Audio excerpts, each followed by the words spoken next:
اعوذ باللہ من الشیطان الرجیم بسم اللہ الرحمن الرحیم۔ پولیس ڈپارٹمنٹ کے حوالے سے پاکستان بھر میں جو پولیس کے ملازمین ہیں ان کے حوالے سے بڑی امپورٹنٹ ججمنٹ 2016 SCMR 1254۔ دوستو، اس میں یہ قرار دیا گیا ہے کہ police personnel who had completed their statutory period of probation but were not confirmed for want of notification،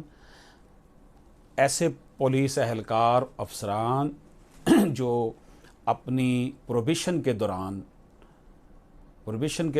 وہ اپنی وہ مدت پوری کر چکے ہیں جو ہونی چاہیے تھی، لیکن ان کو نوٹیفیکیشن جاری نہیں کیا کنفرمیشن کا،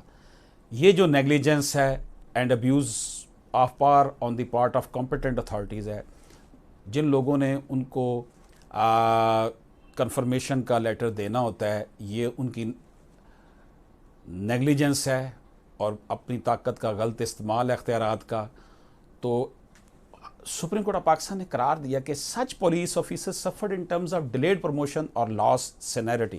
اس طرح کی وجہ سے پولیس آفیسر جو ہیں ان بیچاروں کی پروموشن میں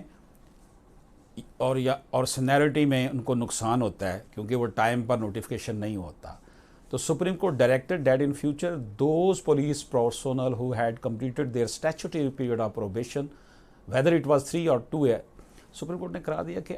اب یہ 2016 کی ججمنٹ ہے، اب جتنے بھی لوگ اپنا پروبیشن پیریڈ پورا کریں گے، خواہ ان کا 2 سال کا تھا یا 3 سال کا تھا، جس دن ان کا ٹائم پورا ہوگا اس دن سے وہ کنفرم تصور کیے جائیں گے، اور سینیرٹی میں اور پروموشن میں ان کی وہی ڈیٹ کنسیڈر کی جائے گی، بشک نوٹس جاری ہو یا نہ ہو، whether or not a notification to that effect which was issued by the competent authority. Appeal was allowed accordingly۔ بہت امپورٹنٹ ججمنٹ پولیس ملازمین کے لیے۔ اشرف آسمی ایڈوکیٹ کو اجازت دیجیے، اللہ حافظ۔